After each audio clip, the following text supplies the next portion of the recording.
Hello বন্ধুরা, তোমরা সকলে কেমন আছো? আশা করছি সকলেই ভালো আছো। আমরা আমাদের চ্যানেলে অনেকদিন পর একটা ভিডিও আপলোড করব। আশা করছি তোমাদের ভালো লাগবে। তোমরা ভিডিওটা লাস্ট পর্যন্ত দেখো। তো তোমরা সবাই দেখতেই পাচ্ছ আমরা বেরিয়ে পড়েছি দীঘার উদ্দেশ্যে। তো তোমরা আস্তে আস্তে ভিডিওটা দেখলে পুরোটাই জানতে পারবে যে আমরা কেন দীঘায় যাচ্ছি বা কি কারণে। একটা সারপ্রাইজ রয়েছে। তো এই যে আমার বর ড্রাইভ করছে, পাশে আমি বসে বসে ভিডিও করছি সবার। আর পেছনে বসে আছে জানলা ধারে আমার ঠাকুমা শাশুড়ি, তারপরে আমার শাশুড়ি মা, আর তার পাশে আমার দেওর। আর বাকি যারা রয়েছে সবাই যাচ্ছে অন্য গাড়িতে, দীঘাতেই।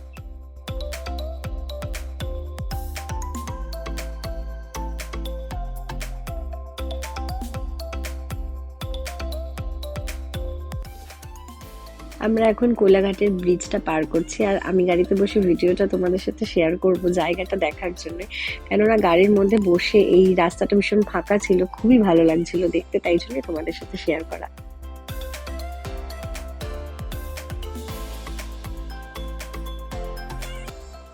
আমরা প্রায় দীঘার কাছাকাছি এসেই গেছি, সেই সময়ই আমাদের হয়ে গেল গাড়ি পাংচার।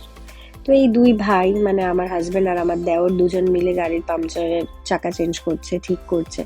আমি দাঁড়িয়ে দাঁড়িয়ে ভিডিও করছিলাম।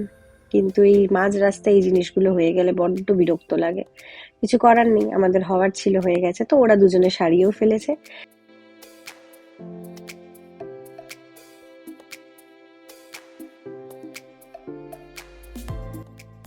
এই যে আমরা দীঘার এন্ট্রি গেট ক্রস করে গেলাম। এবার আমরা এগোচ্ছি দীঘার হোটেলের উদ্দেশ্যে।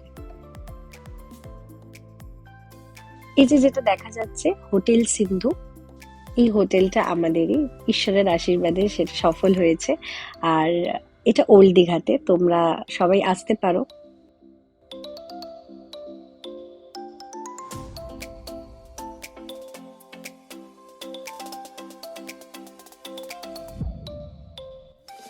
আসলে আমরা সবাই ওই হোটেলে সেদিন গিয়েছিলাম এই কারণে যে তার পরের দিন আমাদের হোটেলে পুজো ছিল।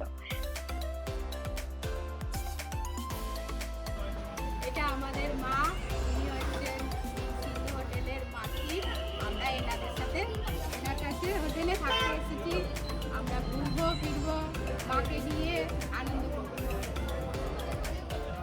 আমার শাশুড়ি মা এখানে আমার ঠাকুমা শাশুড়ির পরিচয় দিচ্ছিলেন, এবং তার ভীষণ ইচ্ছে ছিল যে ইউটিউবে সে কোনো কথা বলবে, সে কোনো রিভিউ দেবে, তাই সে দিয়েছে। আর এখানে তোমরা সবাই দেখতেই পাচ্ছ আমাদের হোটেলের একটা রুমে গৃহপ্রবেশ বলতে পারো বা হোটেলের উদ্বোধনী পুজো বলতে পারো হচ্ছে, সব হয়ে গেছে ওখানে। তারপর এখানে সবাই মিলে খাওয়া দাওয়া হচ্ছে, আর সবাই পরিবেশন করছে, কেউ খাচ্ছে, নিজেদের মধ্যেই সব হচ্ছে। বাট রান্নার জন্য কেউ লোক ছিল যারা রান্না করছে এখানে।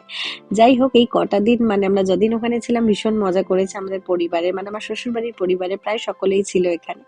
মোটামুটি সবাই ছিল এখানে, খাওয়া দাওয়া করছি। এবার আমরা বেরিয়েছি বিকেল বেলায় সবাই মিলে একটু ঘুরতে। বিকেল বেলায় সবাই মিলে বলতে আমি, আমার হাজবেন্ড, আর আমার এক যা, আর আমার এক ভাসুর। আমরা একটুখানি মার্কেটটা ঘুরছিলাম, টুকটাক জিনিস কিনলাম, টুকটাক জিনিস খেলাম। আমরা এখন অটো করে ঘুরতে যাচ্ছি নিউ দীঘা।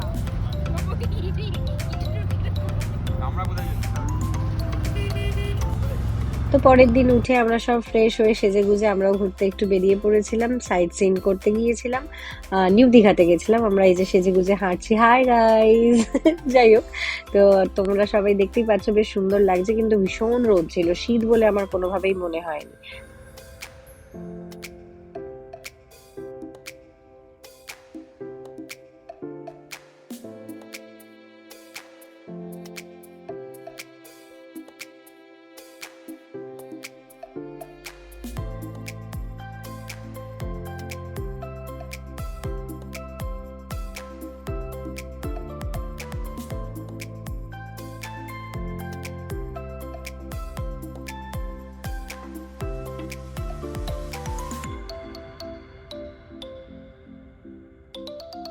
পরের দিন সকালে উঠে সবাই যে যার কাজে ব্যস্ত হয়ে গেছে, আমরা নিজেরাই রাঁধুনি হয়ে সবাই বসে পড়েছি। এই যে আমার বর লুচি ভাজছে, বাড়িতে একটাও কাজ করে না, কিন্তু এখানে লুচি ভাজছে, বেশ ভালো হয়েছিল।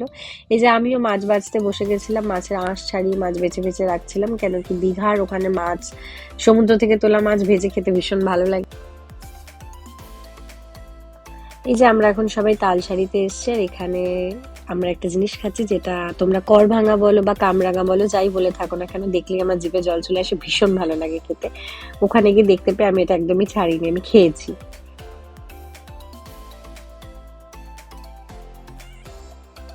তারপর আমরা এখানে একটু ঘুরে ঘাড়ে সব দেখে টেকে কে কি কেনাকাটা করলো করে টোরে আমরা তারপরে আবার অন্য একটা জায়গায় গেলাম, যেটার নাম হচ্ছে উদয়পুর। তারপর আমরা কিছু ফটো তুললাম, ভিডিও করলাম, এরপরে আমরা চলে যাব আমাদের বাড়ি, মানে কলকাতার বাড়িতেই চলে আসবো। তো এখানেই আমাদের ভিডিওটা শেষ করলাম। আশা করছি তোমাদের সকলের ভিডিওটা ভালো লেগেছে। আর তোমাদের যদি ভালো লেগে থাকে তাহলে লাইক, শেয়ার, কমেন্ট, সাবস্ক্রাইব করতে ভুলো না। আপনাদেরকে অনেক ধন্যবাদ আপনাদের মূল্যবান সময় আমাদেরকে দেওয়ার জন্য। ভালো থাকবেন।